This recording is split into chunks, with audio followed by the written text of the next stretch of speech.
anak-anak lagi libur ya, sehingga untuk khusus anak-anak ini fleksibel saja Oke, juga sekolahnya. oke, Kalau mau ya silahkan diambil, kalau enggak juga tidak oke. apa-apa. Yang sangat signifikan dalam tata kelola MBG ini ya pada saat libur. Karena kebijakan itu kan harus ada tiga hal. Siapa sasaran, bagaimana mekanismenya, dan apa yang terjadi ketika konteksnya berubah.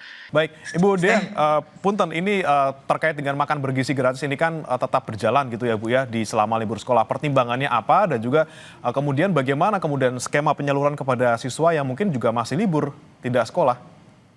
Sebetulnya kan tadi sudah ada ya, kenapa mesti diulang-ulang? Tadi kan sudah ada pernyataannya. Jadi kan prinsipnya awalnya yang namanya memberi makan bergizi gratis, memberi makan bergizi, memberikan makanan bergizi itu kan harus konsisten, ya, baik supaya ya kan selama ini sudah berjalan yang kalau ada mulai Januari itu udah 1 tahun. Lalu kami kan sebagai lembaga yang saat ini diserai tugas sebagai untuk menjaga makanan, untuk menjaga gizi anak-anak. Jadi ya kita berpikir ya sudah tidak boleh putus-putus nih, harus terus konsisten kita berikan.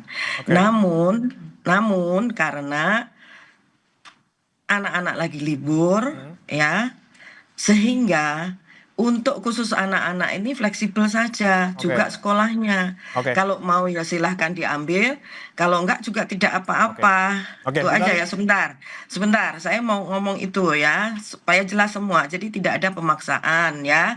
Tidak ada pemaksaan bahwa dan juga tidak ada kewajiban untuk anak-anak pergi ke sekolah. hmm, Yang kedua, yang diberikan terus adalah untuk B3, Buswi, Bumil, dan juga Ibu untuk anak-anak balita. Itu yang dilakukan oleh kader-kader memang yang selama ini sudah berjalan. Itu aja Mas baik, ya. baik, Bu Nani. Rasanya sudah jelas di situ Ya, ya. tapi Bu Nani ada yang bisa ingin kami konfirmasi juga Bu Nani. Ini kan tidak wajib, tapi kan tetap ada sekolah yang kemudian menyalurkan. Ada juga kemudian yang mungkin tidak bisa tersalurkan karena anaknya tidak ada di tempat.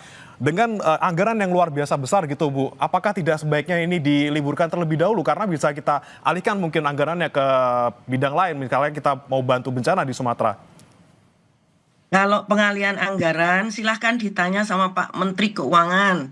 Kemarin Pak Menteri Keuangan kan sudah menyampaikan bahwa anggaran untuk bencana sudah ada, MBG sudah ada.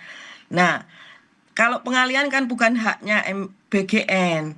Jadi satu hal lagi saya mau luruskan juga supaya pertanyaannya supaya Mas juga memahami. Uang untuk yang 15.000 itu tidak pernah ada di BGN. Adanya di Departemen Keuangan. Tinggal Departemen Keuangan kalau memang dialihkan untuk bencana di stop.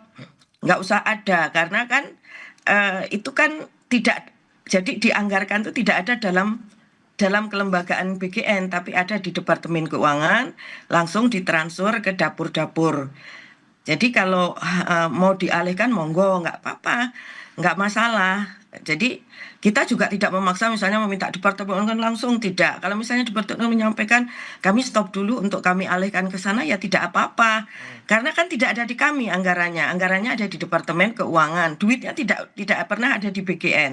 Hmm. Demikian dari saya. Terima kasih. Selamat pagi. Sampai bertemu ya lain waktu. Oke, baik, terima kasih Bu Nani sudah menyempatkan waktunya untuk di Sapa Indonesia Pagi.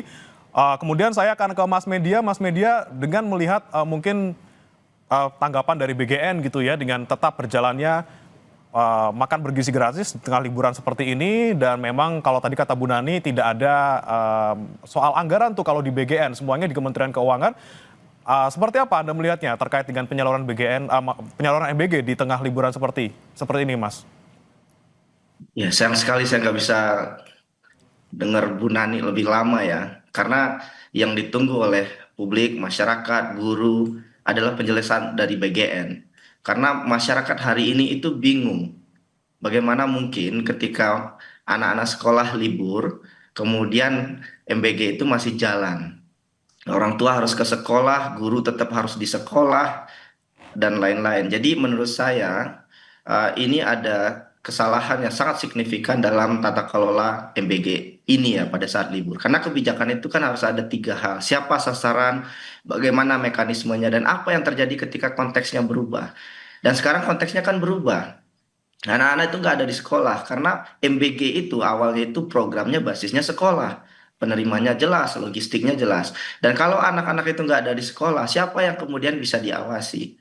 Kemudian saya tambahkan informasi ya kepada BGN, Bu Nani, saya nggak tidak mendengar bahwa tidak benar juga bahwa orang tua tidak dipaksa.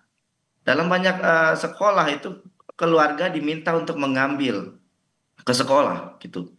Dan akhirnya apa? Kalaupun tidak diambil ke sekolah ya, itu makanan hilang percuma. Dan sebagian sekolah akhirnya memberikan makanan-makanan itu kepada orang lain. Dan lantas akuntabilitas dari program ini seperti apa begitu. Jadi menurut saya ada banyak keganjilan-keganjilan dalam program MBG sekarang, khususnya pada saat sekolah ini ya. Jadi menurut saya kritik publik harus didengar oleh BGN. Karena sekarang kalau kita bicara soal siapa yang mengkritik, ini yang mengkritik hampir tadi juga sudah disampaikan ya, ada banyak masyarakat yang mengkritik hampir di semua daerah gitu. Artinya ada persoalan dalam tata kelola kebijakan ini, Mas. Jadi saya kira saatnya BGN mendengarlah begitu, Mas.